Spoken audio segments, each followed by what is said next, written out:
I've got like 3 appointments I gotta get to today. I really should be brushing my teeth and washing my face instead of making this, but it's important and I want to talk about it. So I have been on Vyvanse for about a year or so, and I also use cannabis, as anyone who spent any time with me will know. And I mention this because for some people, that combination of drugs can trigger psychotic breaks, especially if you have a history of borderline personality disorder in your family, or bipolar disorder, or schizophrenia. And that's a really scary thing that is not talked about often enough, especially since cannabis has been legalized and a lot more of us are on things like Adderall and Vyvanse for like late in life ADHD diagnoses or late in life autism diagnoses.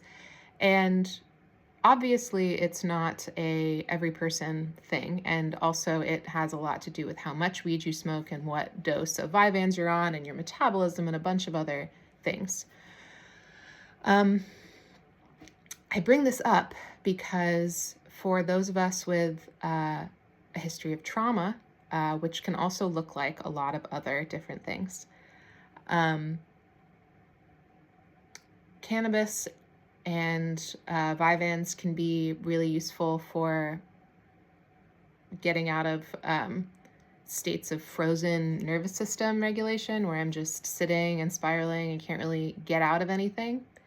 Both of those substances can be really helpful.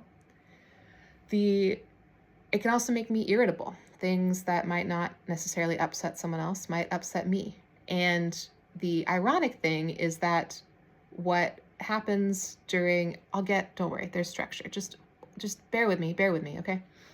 Ironically, the thing about getting irritated at things that maybe I wouldn't have gotten irritated at prior is not that I have become more irritable, it's that I have become more aware of the things that irritate me. There is construction going on next door. And I spend most of my day in the kitchen. I love to eat. I love to cook.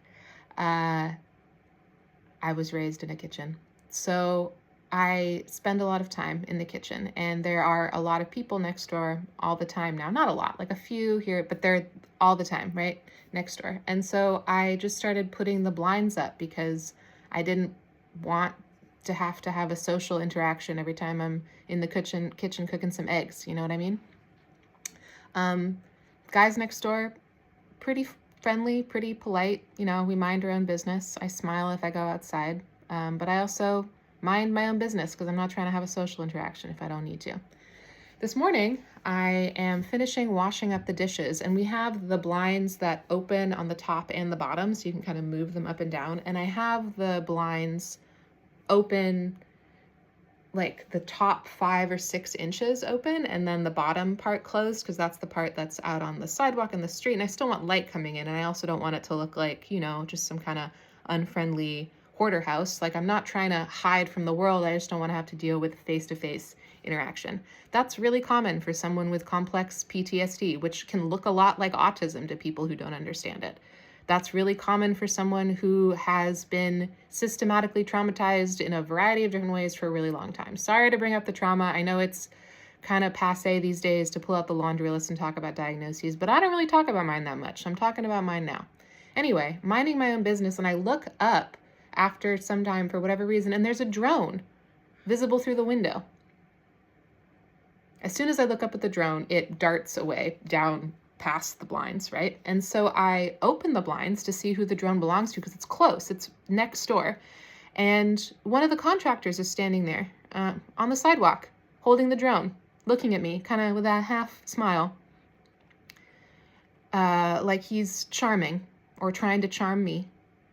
And I opened the window and I said in a calm, collected, low voice, "I saw your drone. Don't do that. I don't like that. Don't use it on me."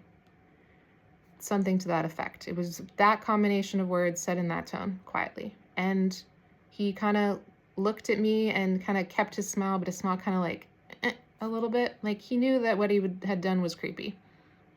I didn't wait for a response. I just closed up the window and went about the rest of my routine before going downstairs and tried to pretend like I wasn't bothered and tried to pretend like I didn't feel deeply violated and tried to pretend like I wasn't the oversensitive, problematic person who's just going to make a big deal out of a small thing, out of nothing, and not say anything about it and not let it get to me.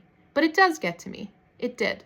And so I texted my roommate about it. I was like, hey, just letting you know, like, contractors next door, like, I guess they need the drones to, like, look in, like, weird corners of the house that you're building. Maybe there's, like, a spot that you can't see. You want to see if it needs some more paint, or you need to put a stud in there or something. I don't know. I'm not in construction. I understand why you might need it for a job. I don't understand why you need to use it on the next door neighbors. So I texted my roommate being like, hey, this weird thing happened. Felt kind of rapey. And you know what? Maybe rapey was a strong word. But as a woman who has been raped, when things feel violating, they feel kind of rapey. And she texted back, that's weird. And I guess she's right. I guess technically it is kind of weird. But then I started feeling frustrated. And then I started feeling paranoid, because then I'm looking back at the text messages and I'm like, wow, I just texted her about some guy with a drone next door watching me. How does that look from the outside? And then I start thinking about the expectations of me having some kind of psychotic break because I'm on Vyvanse and I have a history of complex post-traumatic stress disorder, and I smoke cannabis and I eat edibles and I'm sensitive and blah, blah, blah. And my brain makes strange leaps in logic sometimes. And then I started getting really forlorn, because why? Why does that have to be the expectation? Why can't I just be collected and sane and have a different way of seeing the world? I know who I am. I know who is here, who isn't. I know what is real. I mind my own business. I say what I feel when it's appropriate, and sometimes when it's inappropriate. I'm not perfect. I don't even know who this is for or why I'm putting it out. But recently I've been feeling this kind of general vibe of people expecting me to be crazy. People expecting me to act crazier. And when I get upset, there's this kind of feeling of external vindication. And that's got to just be me, right? We put out things, we get things back. I'm sure I'm just sort of putting out this kind of feeling of dysregulation that wants to be labeled as crazy. But maybe that's victim blaming, and maybe I'm not. Maybe people are judging me based on how I look. Maybe people are judging me when I smoke a joint and get kind of twitchy because I'm trying to have a whole ass energetic conversation with the entire room. I'm grounded in the here and now, and I would like a little credit for that, bare minimum as it may be or not. I've been through enough stuff and spent enough time dissociated from reality to know when I'm grounded in it. And now that I'm grounded in it, people are getting kind of sketched out around me and throwing out words like psychosis and schizophrenia. And I'm like, these are big, scary words you're using, dude. I've been in therapy since I was 8 years old. I volunteered myself in therapy. And the only things I get are depression, anxiety, and complex post-traumatic stress disorder. I broke up with my best friend of 35 years. She used to tell me that she thought I had bipolar disorder. You know why? Because as soon as I would stop talking to her, I would get so dysregulated. I would feel so sad and bad and weird and like I had done something wrong and like I was too much and not enough all at the same time. Did you know that's optional? I spend time with friends these days that I don't feel that way. I don't even feel that way around my mother. I feel a different kind of way around my mom. I'll probably have to edit that out, but maybe I won't. We love our family. We all have problems with our families. I'll edit that part out. There's no need to drag. I brought up the thing about breaking up with my best friend because she used to tell me she thought I had bipolar disorder, It would seem like I was fine for a little bit, and then I'd be really down and depressed for another bit. But you know what stabilized after I stopped being friends with her? My mood.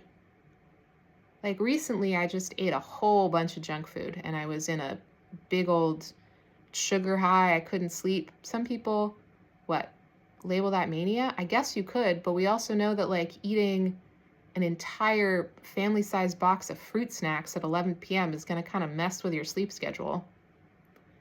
And the morning after, when all of the additives or whatever are coursing through your system, like, yeah, I'm going to feel pretty low.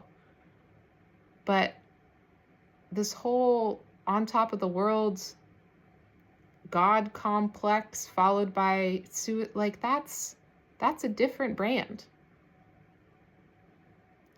It's always been a different brand. I'm just here.